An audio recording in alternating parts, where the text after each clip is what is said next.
Do you ever feel like a stranger in a strange land? No? Just wait until you start university. You will.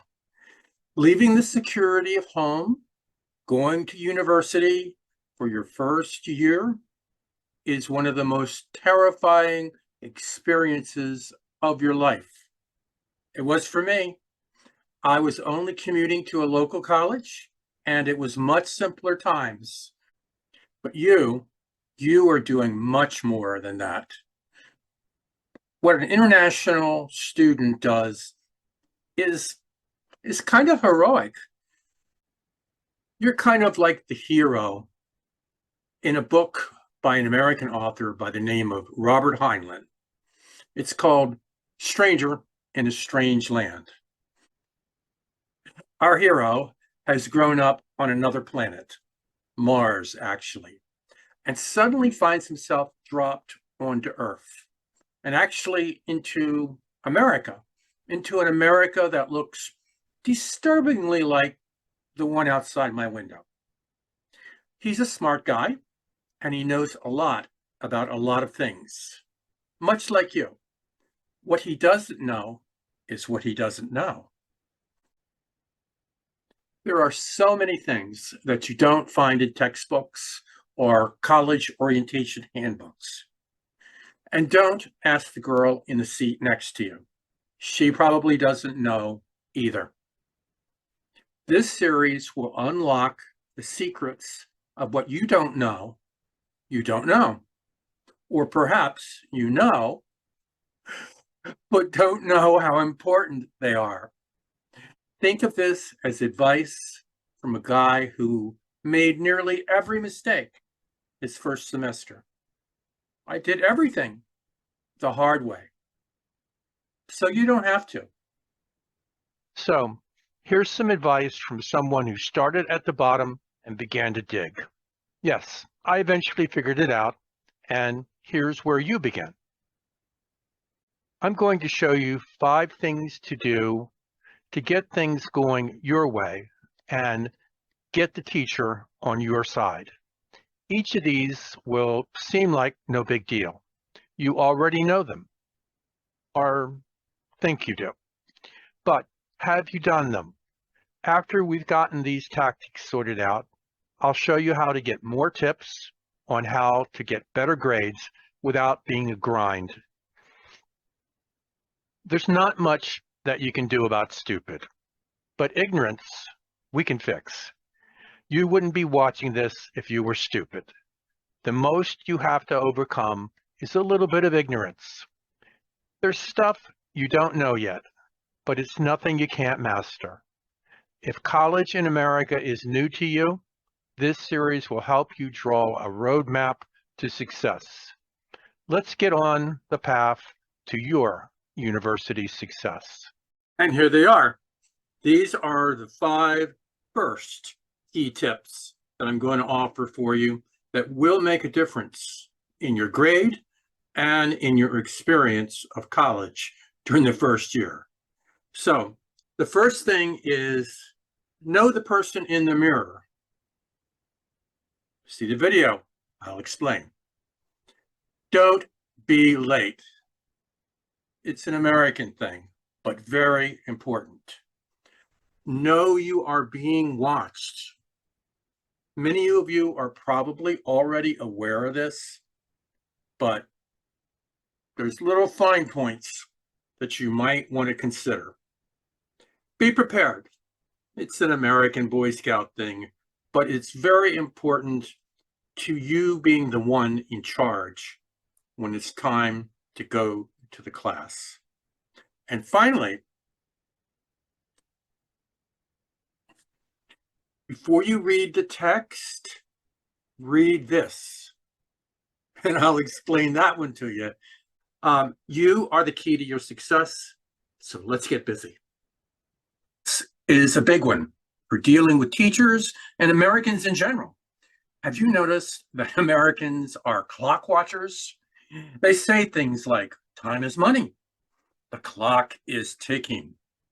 A stitch in time saves 9. Americans seem to have a fetish about timeliness and punctuality. That's how the world sees us, and maybe they're onto something. Most people in the world see it as kind of anal, but it's immutable and part of our culture.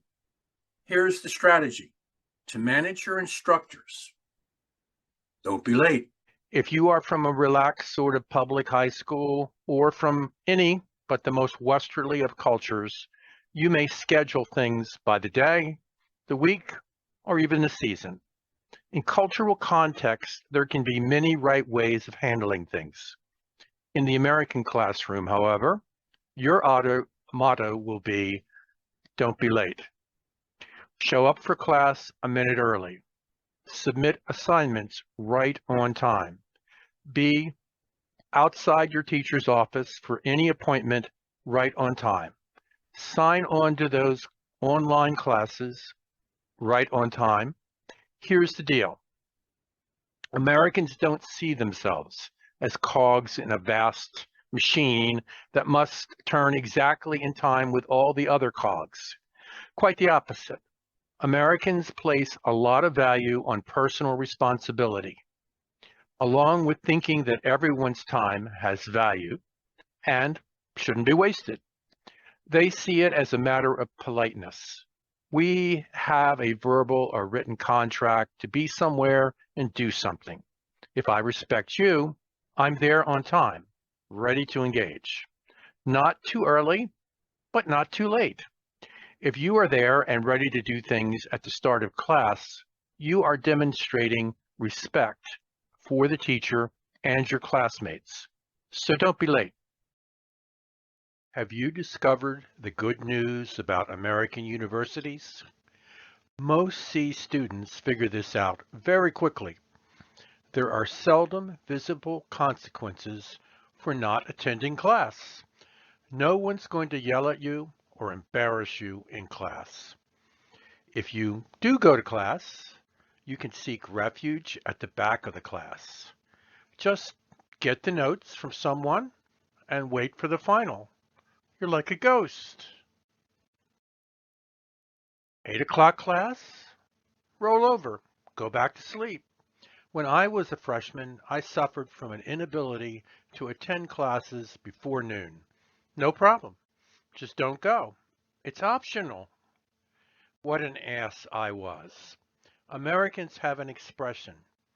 You have to play to win. This video is about the dangers of being watched, but the greatest danger to a student is being unseen at all. Professors and bosses don't write recommendation letters for people who are only names on an enrollment list. Online classes are not an afternoon at the cinema. People are watching you. If you present an empty bedroom because you are in the other room gaming, or the top of your head because you're dozing against the screen, people notice.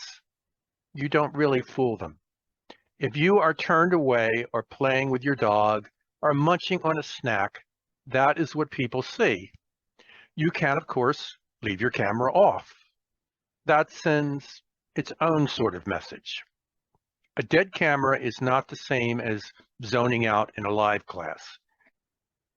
There is no doubt that you are not present. Even if you are lurking at your desk, it's obvious to your colleagues and the teacher that you're not engaged. There are 14 students in the class shown back here behind me. Can you figure out which are headed for A's? 3 of them are. But the others may submit really great assignments. That's possible. But A's are generally connected to faces and voices of students in the minds of the grader. Sorry, that's the way it works. Even if you are perfect in every other respect, the teacher will tend to take off 5 to 10 points for class participation and presence. Even if that's not part of their formal grading strategy, they know whether you were there or not. If you are too cool for school, don't expect to be in the A pool.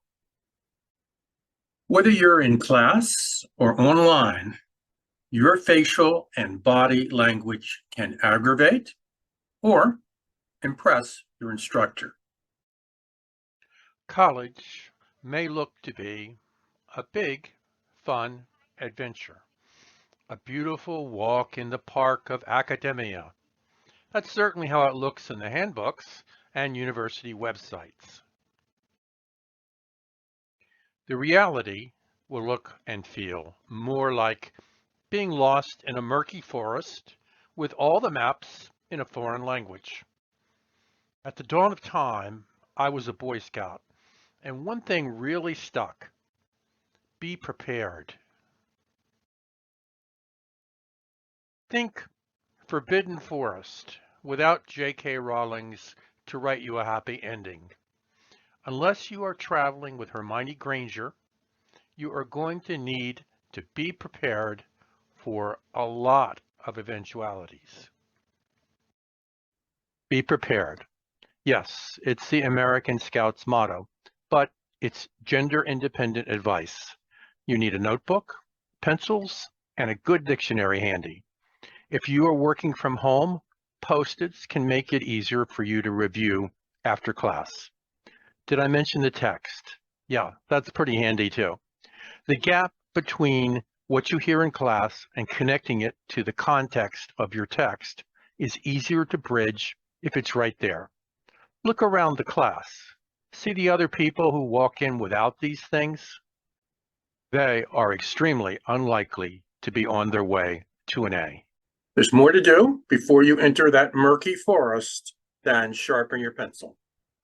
Being prepared is more than what's in your knapsack. Reconnoiter. Talk with someone who's had this course and this instructor. Look for allies, not friends. You need to identify one or two people in the course who are serious about mastering the course. Friends are for playtime. Allies are for getting things done. There will be teamwork, and you will want to have these people on your team. This applies to both live and online classes. If it's a live class, silence, but don't turn off your phone. If it's on the board or on the PowerPoint, it's on the test. Use your phone to get a quick photo of the board or the screen. If you're online, get good at screen prints. So we're already down to number 5. So I'm going to paraphrase an American political slogan. It's the syllabus, stupid.